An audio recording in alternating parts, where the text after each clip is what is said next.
Google is watching you. In fact, they even got sued for doing it while you were in incognito mode. But little things like lawsuits aren't gonna stop them from doing it again. They make more than enough money by serving you eerily relevant ads to make up for any fines. So if nothing's gonna stop them, well, you should just give up and throw in the towel, right? Of course not. In part 1 of this series on de-Googling your life, we showed you some options to loosen Google's iron grip, some of which you could argue are even superior to Google's services. And we're back again with de-Googled options for password management, cloud storage, maps, ad management, and YouTube. That's right, 5 whole ways that you can give Google the finger. Or 6 fingers if you count our sponsor. FlexiSpot. Their E7 Plus standing desk and C7 Ergo chair are here to elevate your workspace. Save big by bundling them together, then use code linus50 for $50 off your order of $500 or more. Check it out using our link in the video description. One of the most convenient services Google offers that you might not even think about that you're using is also one of the most dangerous: the password manager that is built into Chrome and Android.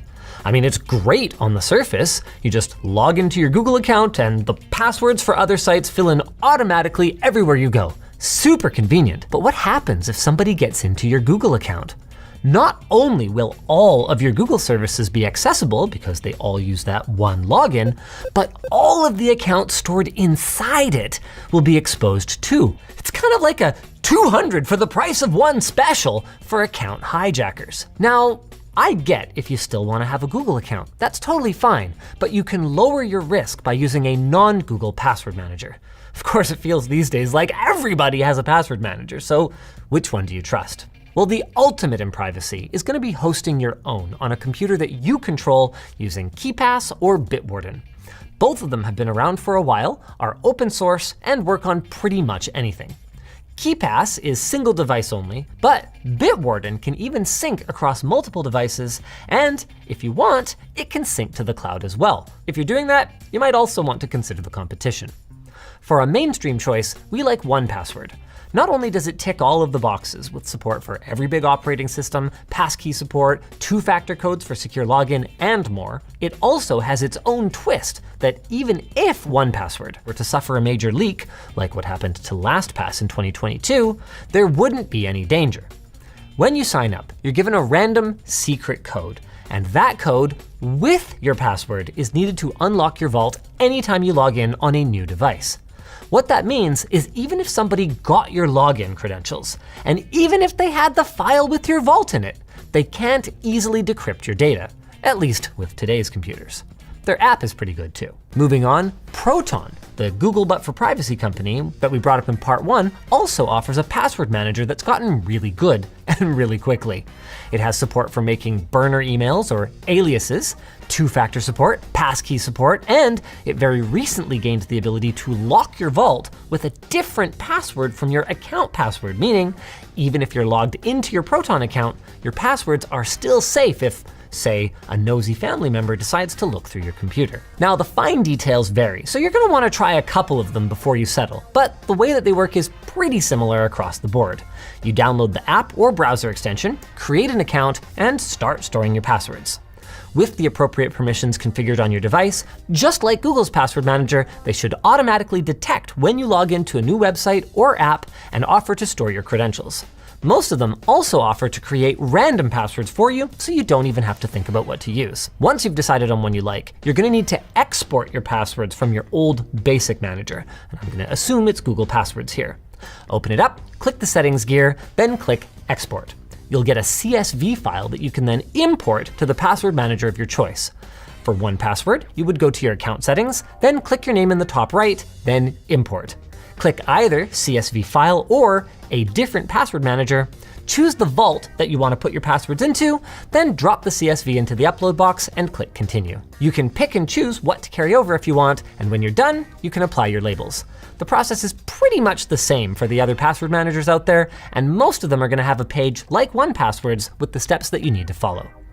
No matter what you go with to manage passwords though, a 2-factor app that gives you login codes is a must.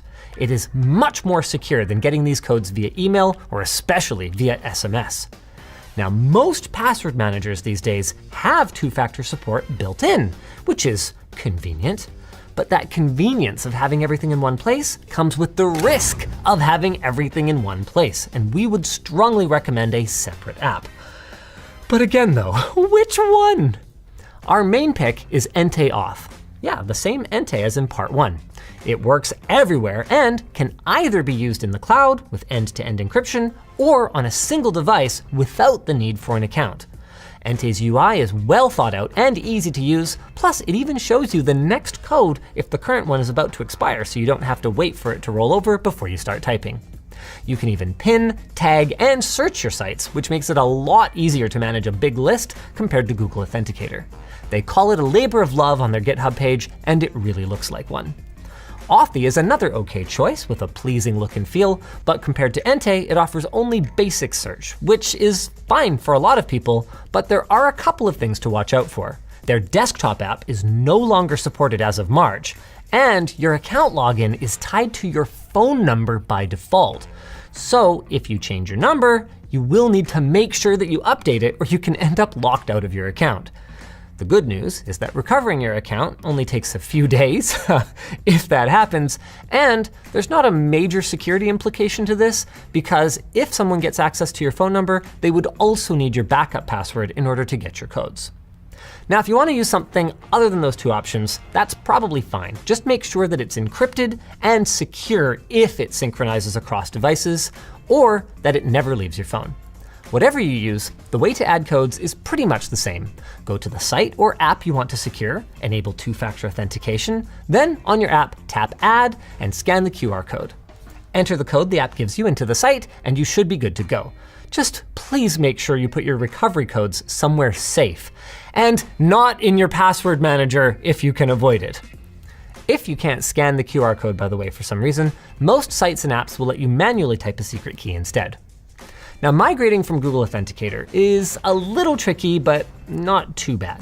You can export your codes as QR codes by tapping the hamburger menu, then transfer accounts, then export. Select the accounts you want to transfer, and you'll get a series of QR codes. At this point though, you'll need another device with a camera that is logged in with the authenticator that you want to use, and then you can use the import function.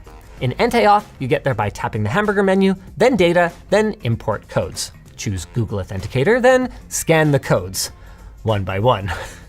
Yeah, it's a bit of a pain because Google expects you to only ever do this if you're upgrading to a new device, but once it's done, and you're free! Free to go anywhere you like! As long as you don't mind Big Google following you around. That's right, Google Maps is so dominant that when Apple Maps came out in 2012, many people considered it literally unusable, in spite of Apple's efforts, because of how poorly it compared to Google's worldwide fleet of vehicles that maps out the roads and takes photos as they go. Now, one popular alternative used to be Waze, but that has also been owned by Google since 2013. Apple Maps, speaking of, finally launched a web app. It went into beta actually the day that we wrote this, and Bing or even MapQuest can stand in for Google Maps in a pinch. But in the spirit of de-Googling, we kind of wanted to find something a little more open, like OpenStreetMap, which makes maps from user submissions and has support for front ends that include some pretty advanced features. Magic Earth, for example, is available on iOS and Android, and on top of offering turn-by-turn navigation and crowdsourced traffic data, it can also act as a smart dash cam with driver assistance to warn of things like forward collision, stop-and-go traffic, lane departure traffic signs, and more. Now, you probably don't want to rely on those features for safety, and we did encounter some odd behavior even just in the basic search functionality, but it's free for personal use, so I'd say it's at least worth giving it a try. And the same goes for Osamand.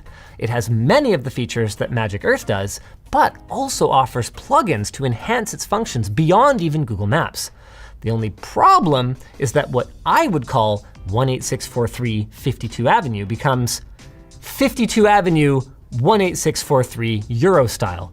And I'm not allowed to just type in AVE. It has to be Avenue.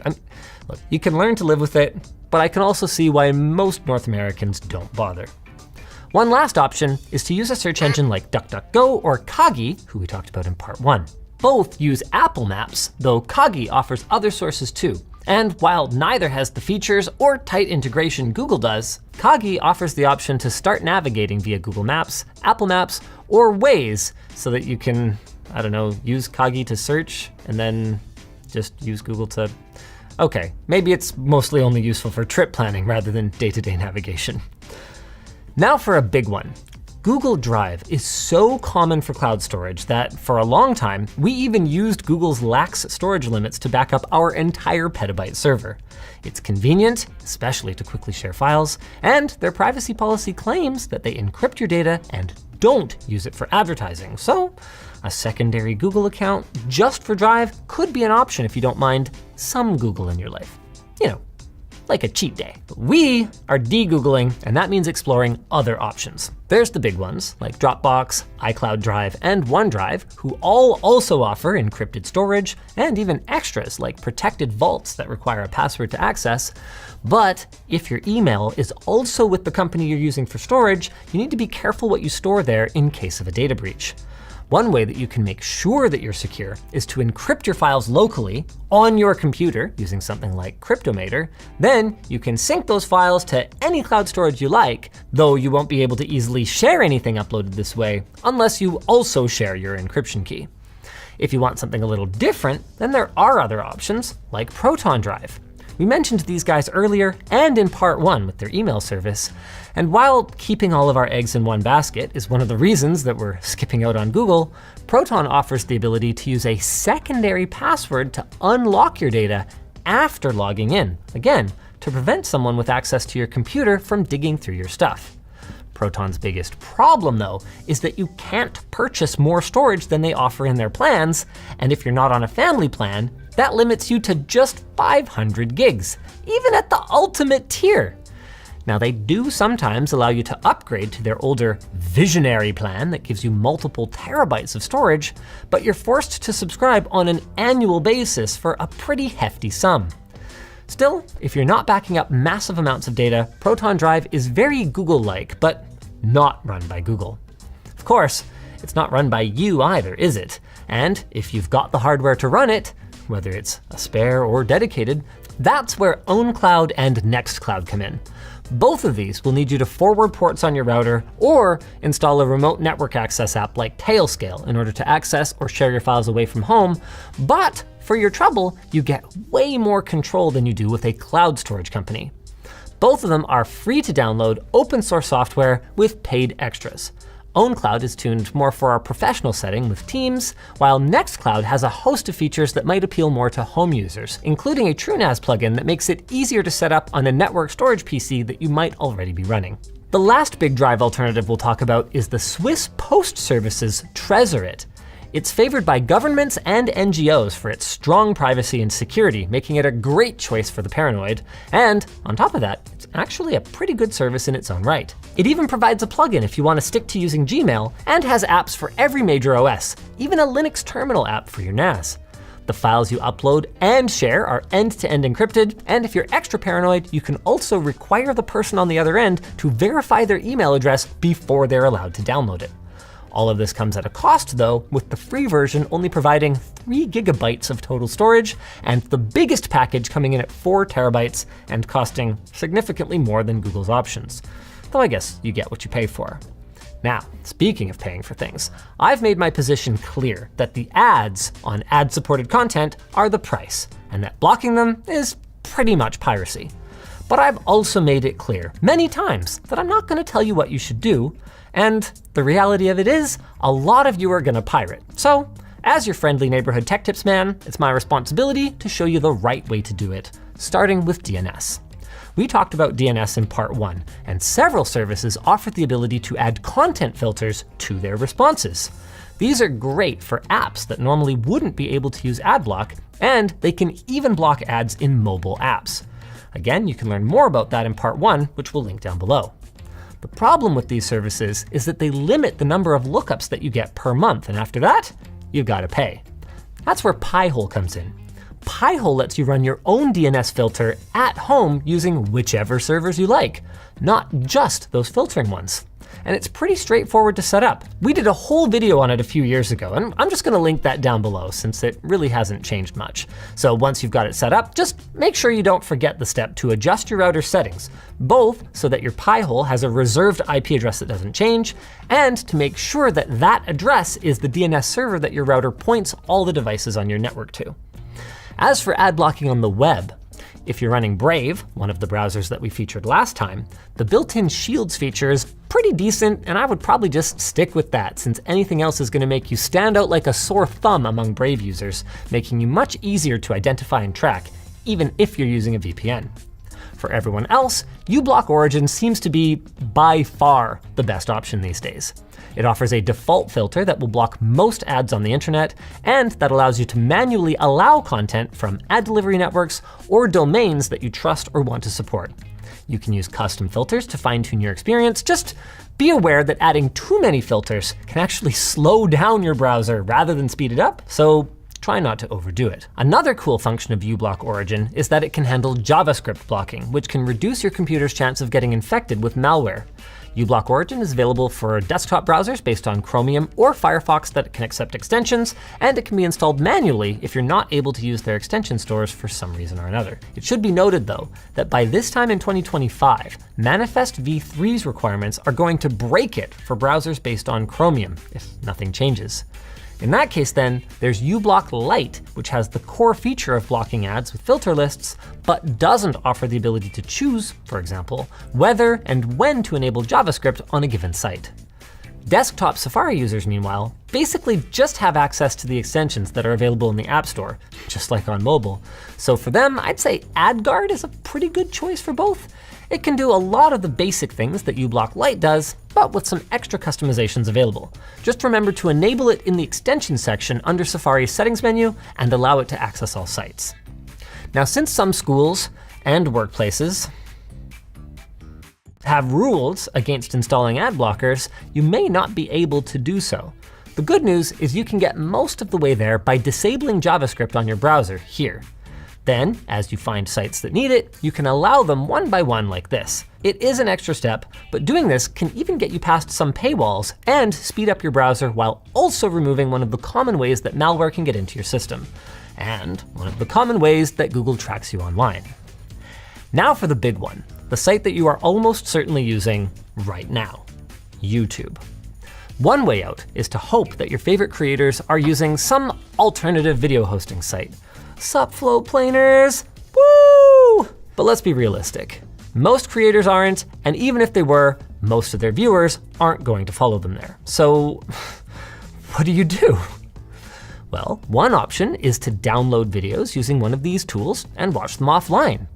You'd still have to browse YouTube to discover content though, which would give Google lots of juicy information about your preferences. So how about an app like FreeTube, LibreTube, or Yati? These apps hook into YouTube for realsies, get around the almighty algorithm, do not display Google's ads or trackers, and if you import your subscriptions by using Google Takeout, you might even get notified when there are new videos on your feed. Now, importing from Google Takeout sounds hard, but it's actually pretty easy. Just log into your Google account dashboard, go to Data and Privacy, then scroll down to Download Your Data and choose what you'd like to export. In this case, you would deselect all, then check YouTube and YouTube Music. Click the All YouTube Data Included link and select only what you want to download. For these apps, all we need are the history and subscriptions, and history is actually optional. If you do want it, just make sure you go to multiple formats and choose JSON for history. Once you're satisfied, click Next, optionally choose to have this data exported periodically or just once, then click Create Export. Depending on the amount of data, it could take some time, but eventually you'll get an email with a download link. You can then unzip it and import everything into your front end. In FreeTube, you'll find it under Data Settings. For Android users, there's GrayJ and NewPipe. They hook into popular streaming services, including YouTube, with plugin support that promises to add even more services in the future. Everything shows up on your feed, and they store your playback history, subscriptions, and your playlists locally on your phone or tablet. There's no iOS or desktop app for either though, and according to the FAQ, there isn't going to be one anytime soon. If that's a problem for you, you can also just run your own YouTube using Invidious, which lets you fully customize the way that pages look if you know how. You can even use those other apps with it. Now, like the Cirque search engine from part 1, public NVIDIA servers do exist, but using them means that you are trusting that the people running them aren't just gonna track you like Google does, or even insert malware. For that reason, it's best to use Tor or a virtual private network, like our frequent sponsor PIA, who we're gonna have linked down below, to hide your IP address whenever you're connecting to servers that you don't own. Since the ones listed on the NVIDIA site must have no analytics, that makes one fewer way that you can be tracked online. However, these servers are not guaranteed to be as reliable as YouTube's. I mean, say whatever you want about YouTube, it rarely goes down. But what if there were another way? Okay, this is funny.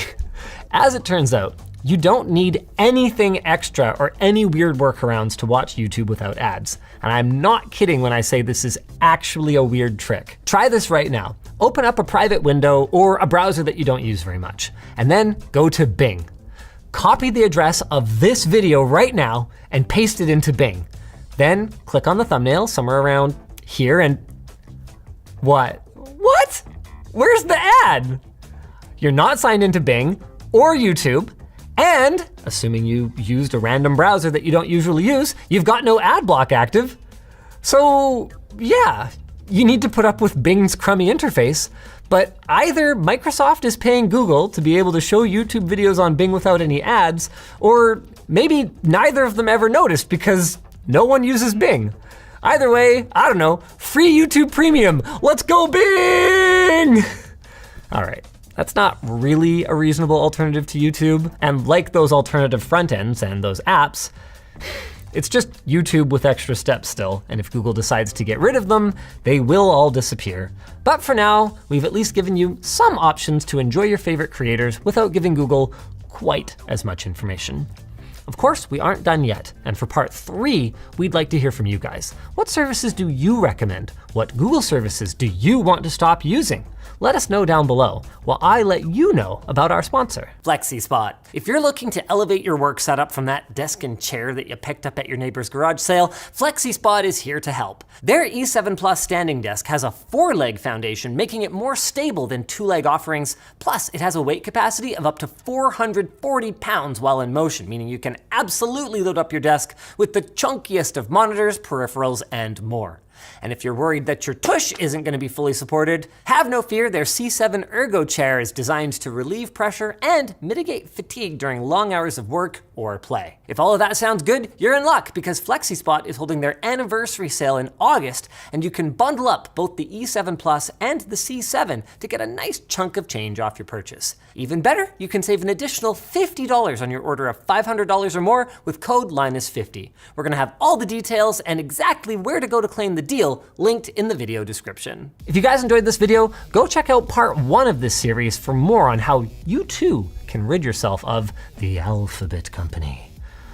Anything sounds ominous when you say it like that.